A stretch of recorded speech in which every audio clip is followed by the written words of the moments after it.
Bonjour les amis, j'espère que vous allez bien, que vous avez passé une très bonne semaine. Donc aujourd'hui la thématique de la vidéo ça va être par rapport à la volatilité. Alors bien évidemment actuellement vous connaissez tous donc l'indice de la volatilité, le VIX. Mais en fait nous avons aussi d'autres indices notamment sur le Nasdaq comme VXN ou le VolQ. Et nous avons quelque chose de nouveau qui arrive sur le marché à partir du 5 octobre. Nous avons un futur sur le VolQ. Donc ça va être la thématique aujourd'hui de la vidéo. Mais avant de commencer, bien évidemment, n'hésitez pas à vous abonner à la chaîne YouTube. Et nous, on se retrouve tout de suite. Alors là, juste une petite parenthèse, on va regarder la définition de la volatilité implicite. Donc qu'est-ce que c'est la volatilité implicite? C'est une mesure qui capture la vision du marché de la probabilité de changement dans le prix d'un titre donné. Donc en fait, en quelque sorte, c'est un moyen de mesurer, on va dire, une amplitude de mouvement sur un titre donné. Donc c'est une probabilité, bien évidemment, c'est rien de sûr. Ça reste toujours dans un état de probabilité. Donc, vous voyez, c'est la prévision du marché d'un mouvement probable d'un titre, d'un prix d'un titre. Donc ça vous permet des fois de mesurer des amplitudes de mouvement qui peut être déjà pricé ou pas, effectivement dépendamment si c'est déjà pricé ou pas. Par exemple, la volatilité implicite est souvent utilisée pour fixer les prix des contrats d'options, bien évidemment. Donc une volatilité implicite se traduit par des options avec des primes plus élevées et vice versa.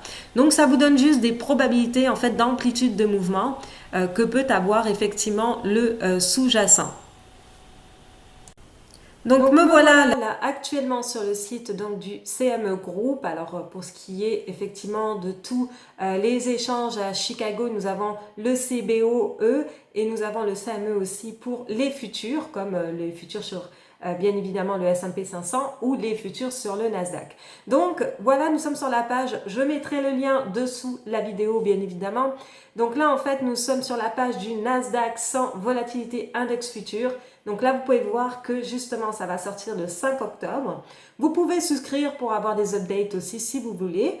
Donc en fait, ce qu'il faut savoir, c'est que là, vous connaissez bien évidemment le VIX. Le VIX, c'est beaucoup plus relatif à la volatilité implicite des options sur SPX, donc le S&P 500, donc sur bien évidemment ce qui concerne le S&P 500, mais en fait aujourd'hui nous n'avons pas forcément quelque chose, un indice forcément des futurs sur un indice qui va justement traquer la volatilité sur le Nasdaq. Et on s'entend que maintenant, le Nasdaq, ça contient le secteur technologique à plus de 60% dans la pondération. Donc, on comprend que, bien évidemment, c'est l'un des indices maintenant qui est quand même assez important aussi parce que le secteur technologique est l'un des secteurs les plus importants actuellement. Ce sont les valeurs qui ont le plus de performance ces derniers temps. Donc bien évidemment c'est important d'avoir aussi un indice de la volatilité qui va traquer la volatilité par rapport au Nasdaq. Donc c'est certainement pour ça aussi que ça sort prochainement le 5 octobre.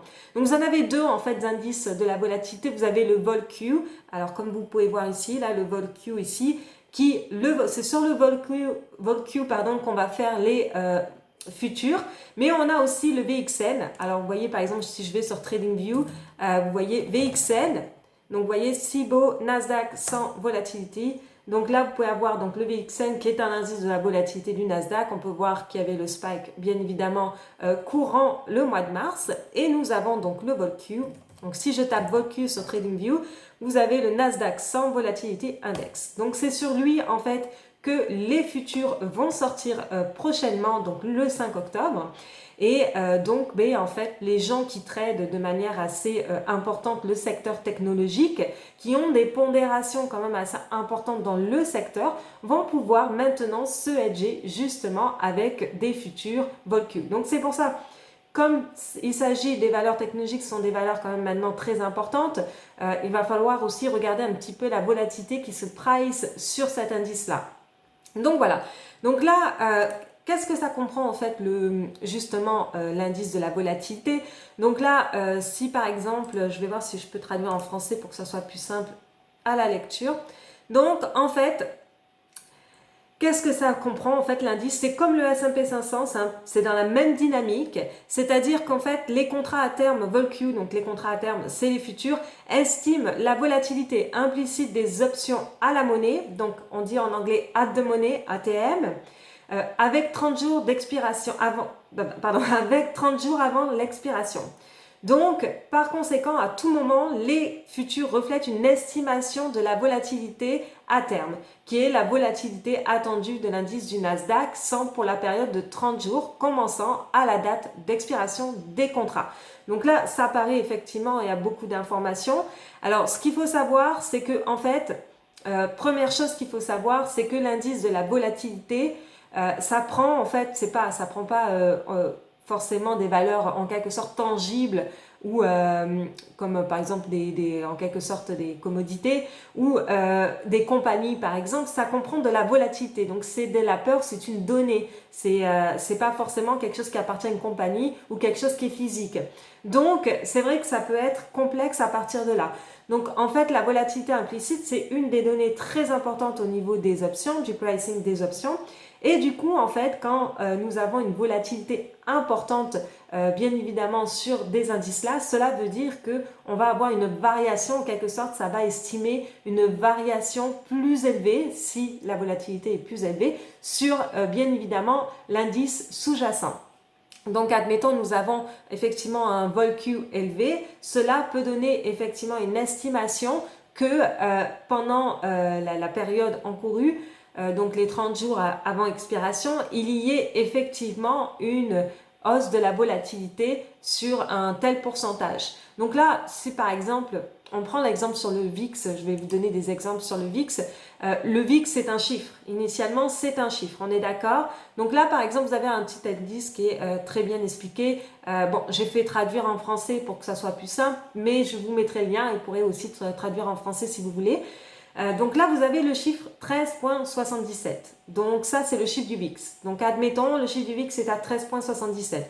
Alors cela, en fait, veut dire tout simplement que le VIX est donné en pourcentage représentant la plage du mouvement escompté au cours de l'année pour le S&P 500, avec un écart type de 68%, donc une probabilité de 68%. Donc là, si effectivement le chiffre du VIX est à 13,77, cela veut dire que dans une probabilité de 68%, nous pouvons avoir une variation en fait à la hausse de 13,77% ou à la baisse de 13,77%. Donc ça vous donne en fait une amplitude de mouvement, donc 13,77 en haut et 13,77 en bas, et ça vous donne une amplitude de mouvement dans une probabilité de 68%. Donc après, vous pouvez effectivement calculer ces chiffres-là, bien évidemment, en faisant le calcul, donc en divisant par la racine carrée de 12 mois. Donc là, ça vous obtenez le pourcentage au mensuel.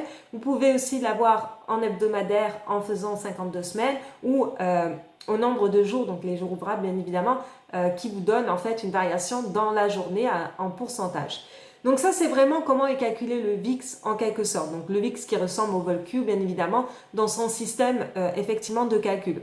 Alors, comme il s'agit d'un futur, il faut savoir que là, actuellement, si vous achetez donc le futur pour le mois de novembre, donc il va arriver à expiration, admettons, le 18 novembre, donc là, vous voyez au niveau de la fiche. Donc, cela veut dire que en fait, à l'expiration, ça va prendre en fait les 30 jours justement, donc ça va prendre, admettons l'expiration est du 18 novembre, ça va prendre la volatilité implicite des options at the money de la période du 18 novembre jusqu'au 18 décembre. Et en fait, parce que c'est un forward, donc ça va prendre les 30 jours forward, donc les 30 jours qui suivent justement la date d'expiration.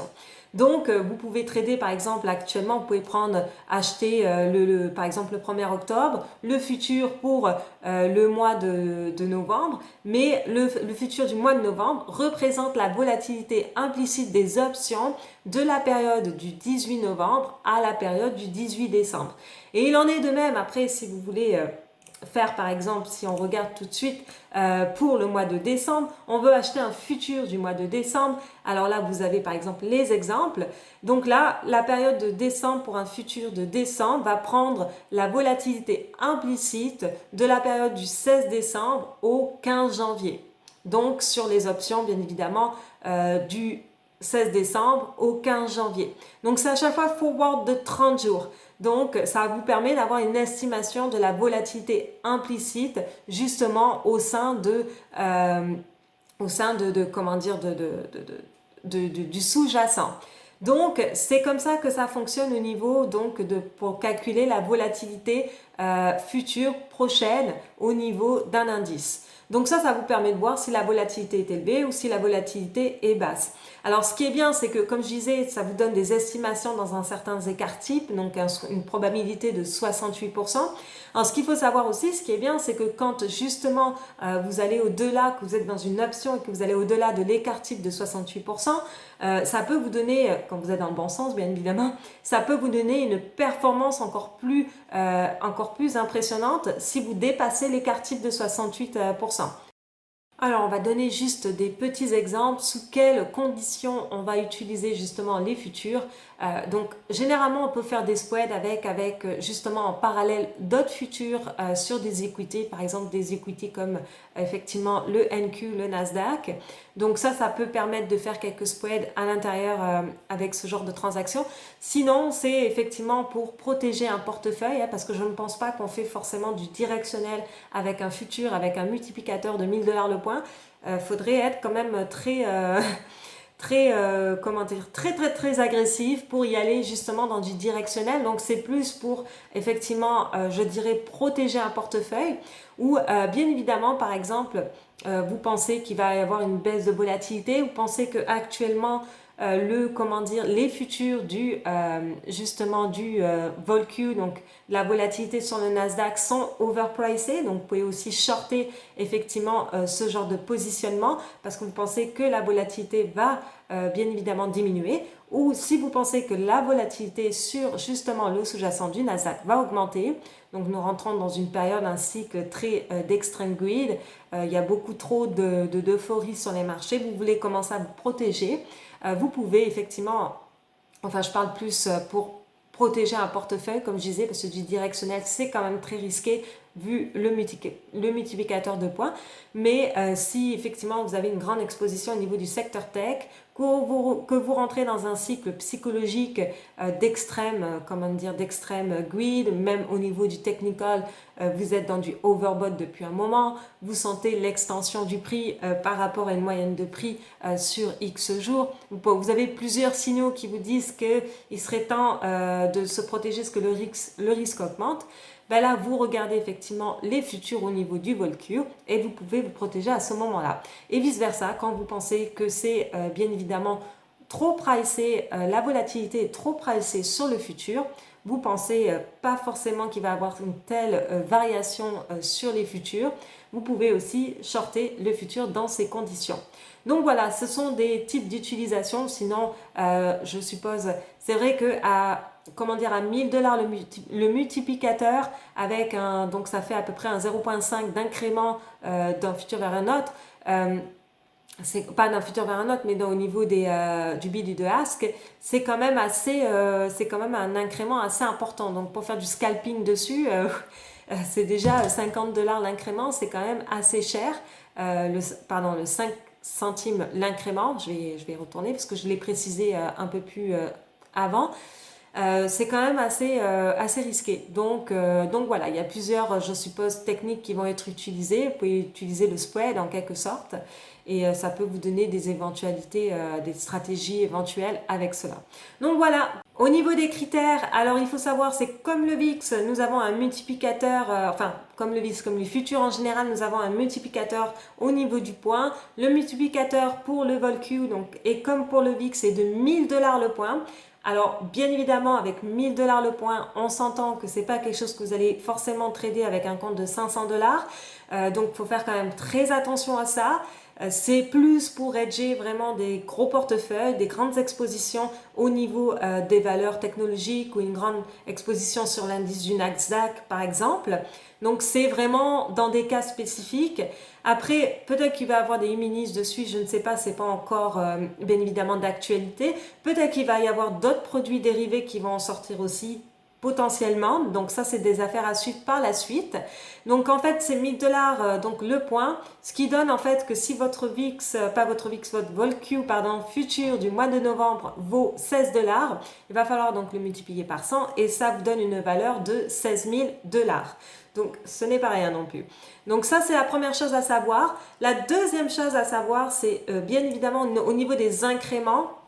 Vous savez, au niveau des incréments, au niveau des futurs, l'incrément est de 0,05, donc multiplié bien évidemment par 1000, ça fait 50 $, donc c'est pas non plus négligeable d'un incrément vers un autre incrément. Donc ça, c'est une autre chose qu'il faut savoir. On peut faire des blocs transactionnels dessus à partir même pour de 50 contrats. Donc là, c'est écrit, vous voyez, dans les spécifications du contrat.